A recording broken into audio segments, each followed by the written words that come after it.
joined today in the podcast with Kevin Gibbons, who's the founder of Resignal. Thanks for joining me on a Friday at 4 o'clock, Kevin. Yeah, all good. Yeah, good. No, I appreciate it. Good to speak to you, John. Good.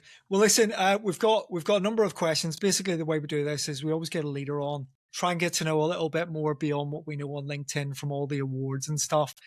So I've sent you 9 questions, some of them business related, some of them are personal. I'm actually going to do something different. I'm actually going to go in with the fun fact one, because I think this is quite a nice icebreaker. So yeah, sure. Tell us a fun fact about you. Yeah, I mean, the answer I give, I always struggle with stuff like this, but I was named after Kevin Keegan. So this was kind of, I was born in 1981. He was a European Footballer of the Year, I think, in 79 or something like that. But obviously, from that moment forward, I kind of had to be a Liverpool fan. So my dad was a Spurs fan, but tried to get me into Spurs for ages. Are you? And I'm sure he's panicking at the minute because I think we're going to get relegated maybe this year. It's not the best season, is it? But yeah, but for me, I kind of feel like, Liverpool was the team in the late 80s, 90s, and the fact that, I was named after Kevin Keegan, I feel like, maybe that pushed it over the edge. Do you play football? Do you actually play football? Not anymore. I used to play, kind of 11-a-side, 5-a-side, but those days are behind me. I'm more tennis these days. It's kinder on my knees.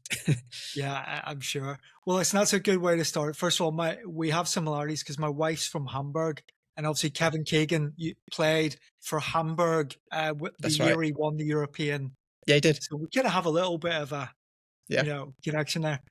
Okay, so that's interesting. So first of all, I mean, digital marketing, I've known of obviously you and Resignal for quite some time. I think whenever it was back in Sticky Eyes, I think you were called a different name back then, was it? Oh, we were Blue Glass for a while, so it's probably, So how did you get into digital marketing, and how did you set up Resignal? Well, interestingly, this month is our 20th year since I set up an agency. Wow. Yeah.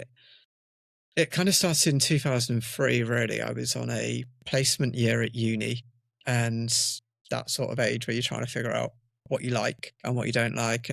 I did the placement year was at a web design agency in Oxfordshire, which is where I'm from. And I did that originally as a web developer. I did some kind of like sysadmin tech support roles. And I think I just found my feet a lot more on the SEO side because it was a new service that they were selling into clients. I just found it really interesting. The fact that personally, again, personal motivation of being a student, I then combined the skills that I'd learned in terms of web development and web design and could create some of my own affiliate websites and basically just generate probably beer money, nothing more, but kind of enough that it was interesting to see if you'd made 2 or 3 quid the day before on Google AdSense. That was quite rewarding then, just from okay, well, I'm building something. It didn't matter how much money it was for, but that was quite interesting. And then, like I say, that curiosity led into building more of my own stuff, then becoming a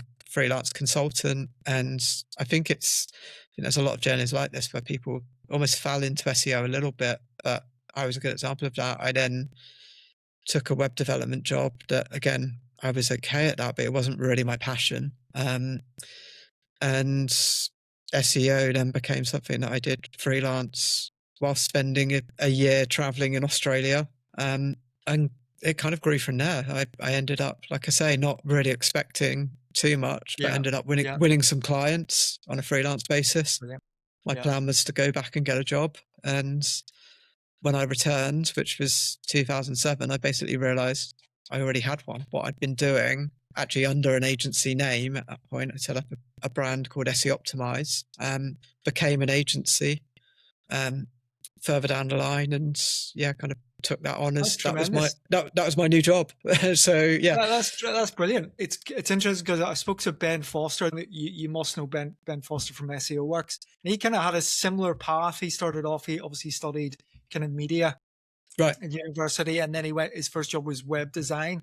But yet some leaders I speak to, came from a completely different background, like Stephen Kenwright, for example. I think Shakespeare, and he was into literature because I think his girlfriend at the time was studying English literature, and he basically kind of that was where he started, Yeah. So everybody's got a different path, but you look way too fresh and youthful. And Hell, for a person that's been going, had an agency for so long, you still look relatively, no stress. You don't look Yeah, stressed. it's a stress-free life of running an agency, John. Everything's smooth sailing at all times. So All right. yeah. Well, that's interesting.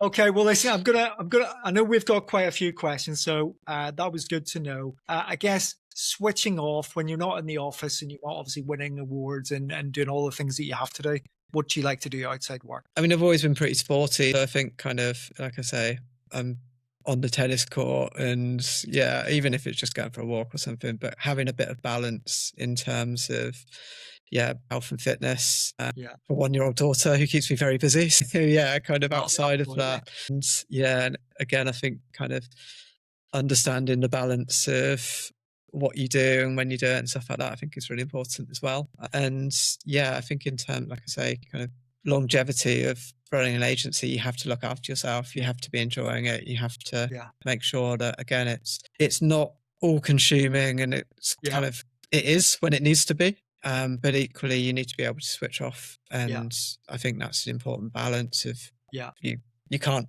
half-ass it. You've got to take it seriously, but equally, you can't. Obviously, part of building a successful agency like you've done is it's recruiting the right people with the right skills that you can then rely on. So, if you need to step away and do some stuff, there's nothing better than having good people that you trust that can do the job. And it's imperative. It's that sort of thing of I can manage a number of clients and get us to a certain level and scale and drag us kicking and screaming, but I would then reach a ceiling and a bottleneck you can't get any further. And having a team that can do that, I think I went through a bit of a journey myself, probably, I don't know, 5 years ago, maybe a bit longer now, in terms of that analogy of, again, a sporting analogy. I feel like I've always got one of these, but how do you go from being the star player to the coach? And I think from an agency perspective, that's a really important journey, because otherwise, if you are stuck in that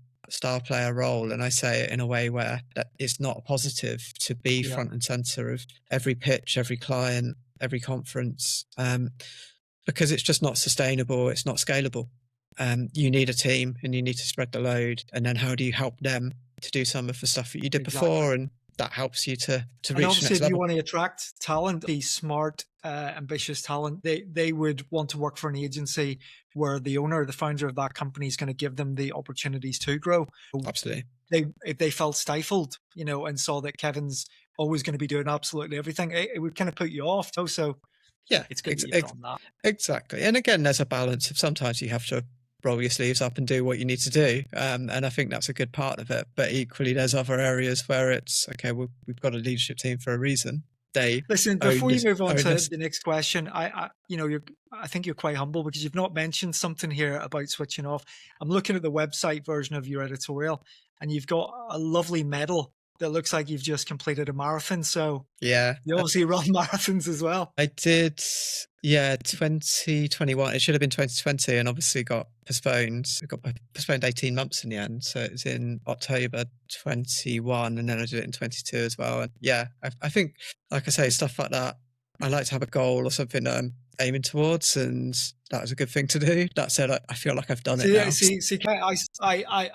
I've been running for 5 years, basically. I was a smoker, basically. And then when COVID, I think I told a few people in the past, when COVID kicked in, I obviously stopped smoking. I felt like, right, I need to try and improve my cardiovascular kind of fitness. Running was absolutely amazing on so many different levels. Now, I must admit, I've never done beyond 10 miles. So when I see someone that can do marathons, ultra marathons, it's like how you can do that, because it's hard work. And for anybody that doesn't run, when you get to a certain point, it requires more than just physical fitness. The mental. There's a lot. There's fitness, mental. Yeah.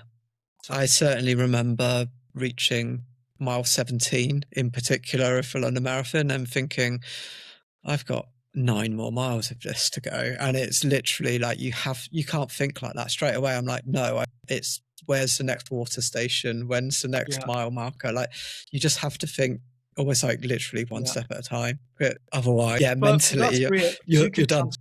You can transfer that into, it's like a superpower that you can just take into any scenario that's difficult. You just kick into that You're not looking for the easy way out. You're looking for, right, And what do I I need to think do there's a next? lot of that that translates to business. I've Yeah, quite often joked before, if I knew what it'd take to run an agency when I started, I might not have done it. But there is almost like a beauty in the naivety of what you're doing, of you don't know what's coming. So you yeah, just do what you need yeah, to do that day and yeah. take it from there. All right.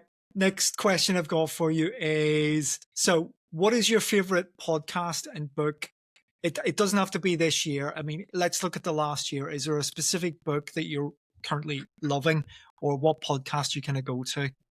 I've read quite a few books, but there's one podcast that in particular I've listened to a lot, and it's by David Senra, who records an episode called Founders, or a podcast called Yeah, Founders, where each episode is about an autobiography. And I think there's a lot you can learn. I feel like I had a phase of business books, but actually business books try and give you like theoretical answers.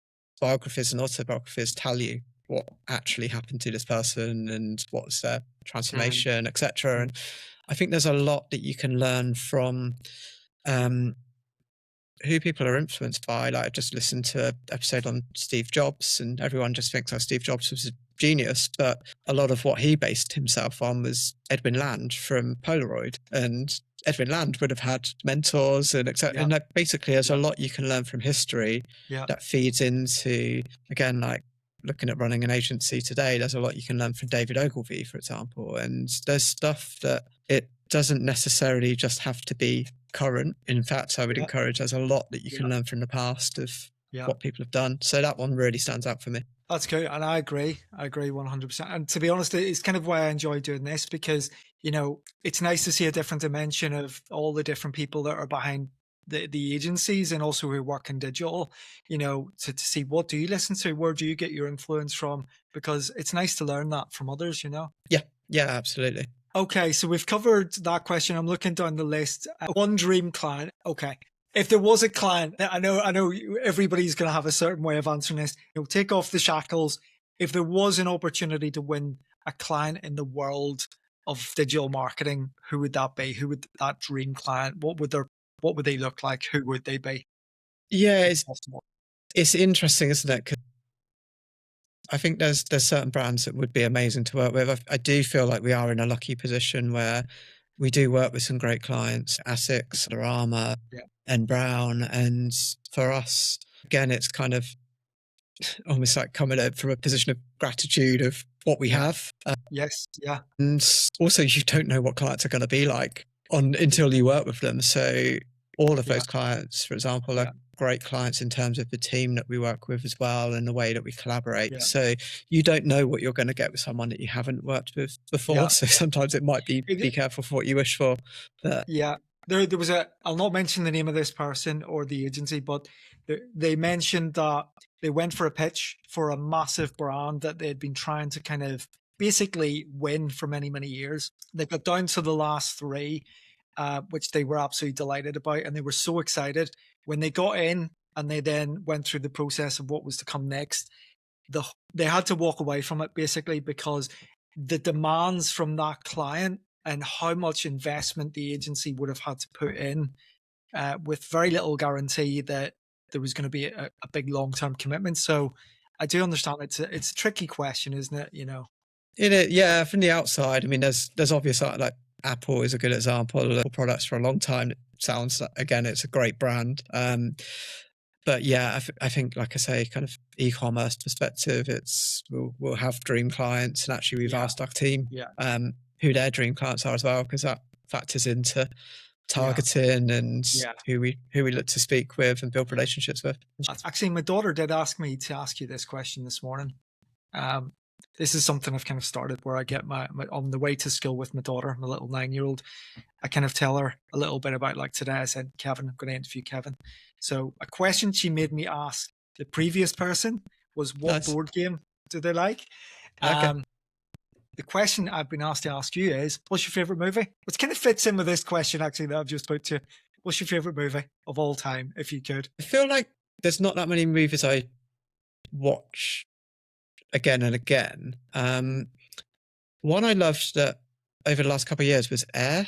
I thought that was very good. Yes, Just and again, that's maybe very good. coming from that sporting sort of Yes, the mix of sport and business, but yes, I thought that was fascinating. And yeah. yeah, again, it's like that's actually the Michael Jordan documentary as well. Did you The Last actually Dance. watch The Last Dance? That's my favorite Yeah, documentary on Netflix. I Love think it. that was excellent. Yeah, again, like Phenomenal. just there's something about it's kind of the mix of sport and Yeah, business for me is yeah. that is me in terms Oh, of yeah. fantastic. Unbelievable. And for anybody that doesn't know anything about The Last Dance or Michael Jordan or basketball, if they go on Netflix, they'll see what we're talking about. Every event Yeah. I do, by the way, I mentioned this in the past as a speaker, and this is a true story. I'm going to show you something. On the subject of Michael Jordan and The Last Dance, I don't know if you can see that. It's a Okay, little yeah, mini yeah. figure of Michael Jordan. Okay, nice. The reason for that is every event that I do, I've done 33 of them so far. When it gets to the last 2 weeks before that event, it takes me 12 weeks preparation from start to finish to deliver an event. The last 2 weeks I always watched The Last Dance religiously. So Oh, I've really? watched it since 2019 a load of times. And the reason I do that is it's just compelling to watch a program that, as you say, has got so many lessons in it, psychological lessons, teamwork, that never give up mentality, that relentlessness that you need to have to see something through. So It's even the balance. I don't know if you felt the same way of what Michael Jordan has done is incredible. He's an absolute genius in terms of like dedication. But I think there's also an element of, would you want his life? Because he's then got to a point of he can't go outside because he's so famous. Did you see that episode? There was that episode where he was actually, they kind of started off by showing you the day in the life of Michael Jordan, and he's just lying on the couch in the hotel room with the door closed. And he's again, he says he's had enough of this life. He cannot wait to step away from the and spotlight. I get that. No, you wouldn't. I wouldn't want that. No, I wouldn't want that. So, I mean, it's the whole be careful what you wish for again. Of exactly. Yeah. Okay, now on to a more business-related question. It's a big question as well. What is the biggest opportunity for digital marketers, let's say this year? Because I don't think we can look too far in the future. I think for us as an agency, what we're talking to our clients about is understanding your customers and how they search. So for us, obviously, our background is predominantly SEO. The way things have changed is I would now look at that as organic search, if you like. And we're talking to clients about this in 4 different areas. So you have your traditional search engines, obviously Google being the clear market leader. You have AI search, and that is obviously a new, fresh opportunity. You also have retail search, and that's changing quite a lot in terms of product feeds, and again, an overlap with AI in terms of agentic commerce. And you have social search as well, and YouTube's a good example, TikTok, etc., and Reddit.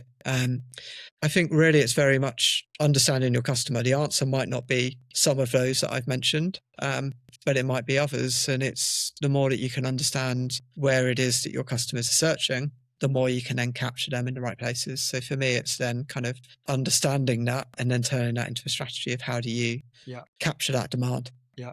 I mean, if I look at myself as a customer over the last 5 years, I've definitely noticed, and obviously I'm not saying that I represent everyone out there, but social media for me, I find a lot of my inspiration for things that I'm looking for answers for or for guidance on YouTube. I mean, YouTube's kind of become my default Google. If I've got a problem that I need to fix on my car, I go to YouTube. I've if I need done to that a find few times, what running shoe should I be buying, I'm going to YouTube. What fragrances would I should be interested in buying? I'll go. But 5 years ago, that was completely different. So yeah. It makes sense when it's certainly, like say, car instructions I've done quite a few times, or baby car seat. I do not want to read a 10-page leaflet, thank you. But I will watch a 3-minute video and then figure out what I need to do. Going on holiday, again, you want to see something a bit more visual. Yeah. I mean, the one thing I will say, and I do still like authenticity. I don't necessarily want to, I mean, what is AI now and what's not AI is no one really knows. But, if possible, I want an authentic experience if I can have it. So, I still, yeah. Okay, so then that leads on to the next question then, what is the biggest challenge then that you see in the next 12 months? And I feel you're going to say something about AI here more than likely, but what is the biggest challenge that you're seeing with your Yeah. customers or with the briefs that are coming in? I actually think the biggest challenge is with AI, predictably, but we're at a discovery sort of phase right now of how important is this, and the measurement tools on the market are in its infancy. Some of them have received big investment, and I would expect them to change dramatically over the next kind of 12 months and beyond. But it's certainly not as established as SEO. So in SEO, you can say, this is your current market landscape. Let's say you're fourth in the market. The winners have X amount more market share. If you close that gap, it's worth X amount of revenue to you. And then you can make a strategic decision around your level of investment based on the potential return. That's all quite clear. In AI, we haven't reached that level of maturity yet. You might say that, okay, in AI, you have a 68% visibility score. But firstly, how is that actually calculated, and is it accurate? And secondly, visibility of what? How much demand is there? And if you were to improve that 68% to 88%, how much money is on the table? What's the gap that you're closing? It's really hard to answer that question right now. And I think people are certainly willing to spend money to benchmark themselves and understand the level of performance. There's an expectation that this will grow. So even if you're not seeing too much in the form of AI right now, you would expect over the coming kind of year at least, those numbers will increase. But again, no one knows particularly how much by. But being able to put a pound symbol on, if you were to invest X amount, you will generate Y. Like I say, in SEO, I think it's easier. In paid search, I think, again, there's a model behind that. It's still not an exact science, but it's close enough that you can make an investment call around it. Whereas in AI, I think it is quite tricky to then, like I say, no one wants to be left behind. So you want to do something. How much you open your wallet by is quite a difficult question. Yeah, you've answered that really well. Really, really well. Okay. So, I mean, you've obviously said you've been going for quite some time, from the early days of being a student. I think 17 years. What makes a standout agency? How do you feel you differentiate, or you try to differentiate from you? Because there are loads of agencies. I mean, obviously, I started off in Sticky Eyes. It was my first ever entry into the world of digital marketing in 2012. And in that short period of time, entering the search awards and all the different awards and all the different things you speak at. And every year since, it's like, wow, there are so many agencies just everywhere. How do you differentiate? In your opinion, what makes a standout agency? It's interesting because I just looked up on my phone, because when I mentioned the podcast, Founders, I listened to this whilst I was on the walk, and I stopped to write this on my phone a few weeks back. But the quote is, mediocrity is hidden until passion shows up and exposes it. And I love that. I think that's why you do anything. It's why, again, Michael Jordan is the person he is. And I think from a business perspective, an agency perspective, one of our values as a company is passion for what we do. And I think you need a team full of passionate people.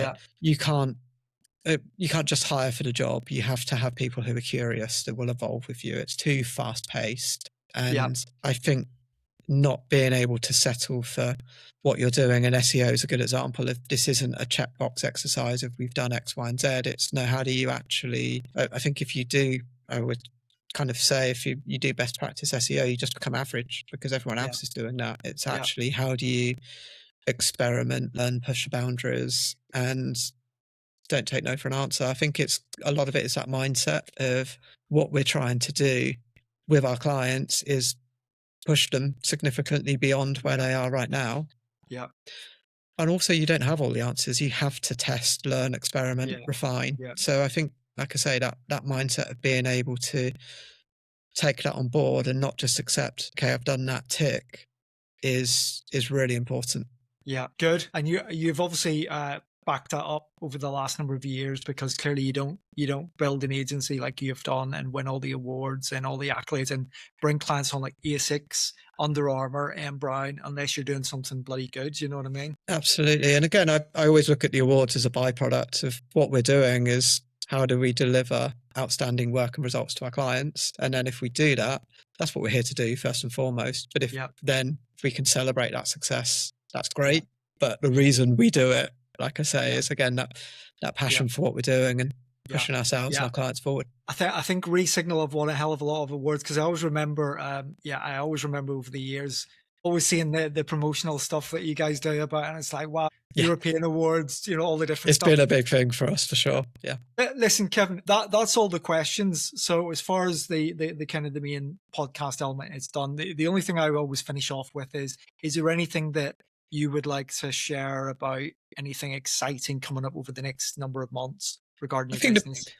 I think a big thing for us is actually thinking more global. Like I say, some of the clients that we're working with are in Europe, some are in the US. We did an acquisition at the end of last year of Root Digital in digital PR, and they have a large number of US clients alongside what we're doing. So actually a third of our business is now in the States. So it's trying to think ahead more globally of how we operate and how we attract clients that are kind of, obviously the UK is our bread and butter, if you like, but equally thinking about how we work with global brands, multilingual brands and US brands, and then shaping the agency around that, but still very centered around search. So we'll evolve in terms of what I mentioned previously, AI search, retail search, social search, like all of that has to be on our radar to do a good job for our clients, but really being very focused around what we're here to do.